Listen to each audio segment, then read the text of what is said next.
Hello everyone. So guys, आज मैं आपको बताऊंगा हिंदी से इंग्लिश में ट्रांसलेशन कैसे किया जाता है। ये बहुत ही ज़्यादा शॉर्ट स्टोरी है और काफ़ी इंटरेस्टिंग है। आई थिंक आपको भी पसंद आएगी। सबसे पहले मैं ये बता दूं कि जलेबी को इंग्लिश में बोलते क्या है। कहानी का नाम ही है जलेबी क्योंकि। तो जलेबी को इंग्लिश में हम 3 तरह से बोल सकते हैं। First, syrup filled rings. Syrup filled rings ये कह सकते हैं। Second, funnel cake.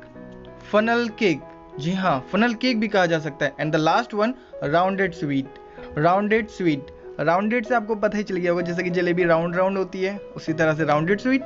तो मुझे तो राउंडेड स्वीट ज़्यादा इंटरेस्टिंग लगा, तो मैंने कहानी के अंदर राउंडेड स्वीट इस तरह से जलेबी को बोला है। तो कहानी शुरू करते हैं। पहले मैं आपको एक बार हिंदी में कहानी बता दूँ। कहानी है, अनवर 4th कक्षा में पढ़ता है। अली उसी स्कूल में 5वीं कक्षा में पढ़ता है। एक दिन अनवर बाजार गया। अली भी वहाँ घूमने आया था। अनवर ने अली को देखा। वह अली के पास गया। अली जलेबियाँ खा रहा था। जलेबी देखकर अनवर के मुंह में पानी आ गया। वह जलेबी मांगे बिना नहीं रह सका। अली ने उसको जलेबी दे दी। दोनों मिलकर जलेबी खाने लगे और अब वे दोनों दोस्त बन गए हैं। तो ये थी कहानी। अब इसको इंग्लिश में कैसे ट्रांसलेट करना है वो मैं आपको बताता चलूँगा। तो कहानी देख सकते हो आप स्क्रीन पर लिखी हुई है। So let's get started. Alright, तो पहला वर्ड है, पहला सेंटेंस है हमारा, अनवर 4th कक्षा में पढ़ता है, प्रेजेंट इंडेफिनिट टेंस। इसकी इंग्लिश बनेगी अनवर रीड्स इन 4th क्लास।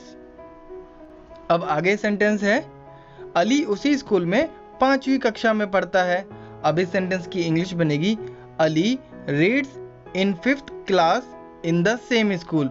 उसी स्कूल में का मतलब इन द सेम स्कूल। अगर आपको कभी बोलना है कि भाई उसी घर में, तो आप बोलेंगे इन द सेम हाउस। इस तरह से आगे बढ़ते हैं। एक दिन अनवर बाजार गया। भाई एक दिन के लिए आप लगाइए one day. One day Anwar went to market. फिर सेंटेंस है, अली भी वहां घूमने आया था। अब इस सेंटेंस की इंग्लिश बनेगी Ali also came there for a walk. या फिर हम इसको ऐसे बोल सकते हैं, अली वॉज ऑल्सो देयर। अब आगे सेंटेंस बनाते हैं, अनवर ने अली को देखा। अब ये है पास्ट इंडेफिनिट, तो इसकी इंग्लिश बनेगी अनवर सा अली। भाई मैंने आपको देखा, आई सा यू। तुमने मुझे देखा, यू सा मी। इस तरह से कभी भी सेंटेंस दो तो आप सा के साथ बना सकते हो। वह अली के पास गया। अब वह अली के पास गया, इस सेंटेंस की इंग्लिश बनेगी he went to Ali. Went to Ali का मतलब अली के पास गया। भाई टू का मतलब पास के लिए भी होता है, जैसे कि मेरे पास आओ, कम टू मी, या फिर उसके पास जाओ, गो टू हिम। इस तरह से अब आगे सेंटेंस देखते हैं। सेंटेंस है, अली जलेबियां खा रहा था। अब भाई अली जलेबियां खा रहा था, तो इसके लिए इंग्लिश बनेगी Ali was having rounded sweets. अब जलेबियों के लिए तो हमने राउंडेड स्वीट्स लिख दिया।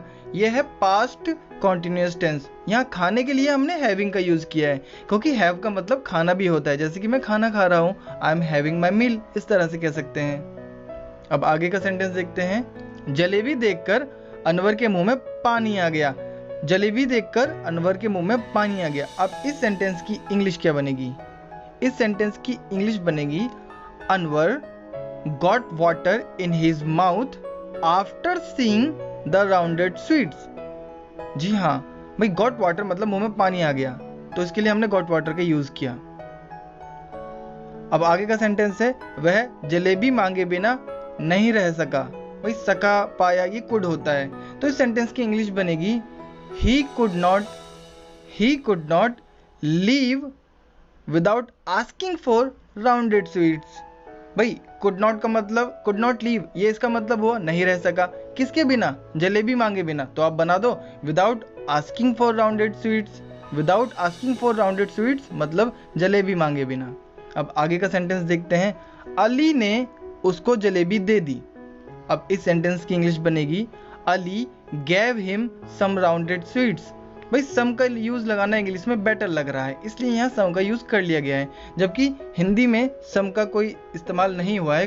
फिर भी तो कभी कभी ऐसा होता है, जब कोई चीज़ हिंदी में नहीं दी हुई है तब भी हम इंग्लिश में उसके लिए लगा देते हैं। जैसे कि मेरा दोस्त है, अब यहाँ इसका मतलब हो गया मेरा एक दोस्त है।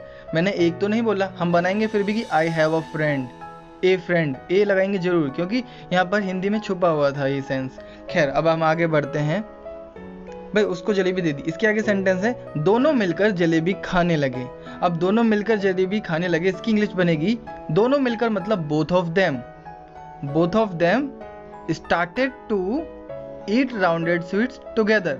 मिलकर के लिए टुगेदर, जैसे कि भाई हम मिलकर जाएंगे, वी विल गो टुगेदर, हम मिलकर रहेंगे, वी विल लिव टुगेदर, इस तरह से। और बोथ ऑफ देम का मतलब हुआ दोनों, इस तरह से। अब आगे का जो सेंटेंस है वो है अब वे दोनों दोस्त बन गए हैं।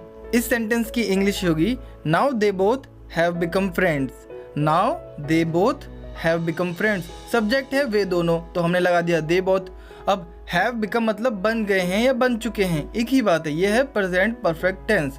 तो दे हैव बिकम फ्रेंड्स, दोस्त बन गए हैं तो दे हैव बिकम फ्रेंड्स। भाई जैसे कि मैं आपका दोस्त बन गया हूँ, I have become your friends, इस तरह से बोलेंगे। तो गाइस ये हुई हमारी पूरी स्टोरी। तो इस तरह से हमने इसको सीखा। और एक बार मैं पूरी स्टोरी दिखा देता हूँ, दोनों हिंदी और इंग्लिश कैसे कैसे ट्रांसलेट हुई है। ये आपको स्क्रीन पर दिख रही है, आप चाहे तो स्क्रीनशॉट ले सकते हैं, आपको हेल्प मिलेगी समझने में। एंड गाइज अगर आप चैनल पर नए हैं तो सब्सक्राइब कीजिए। And thank you for watching me. Have a good time.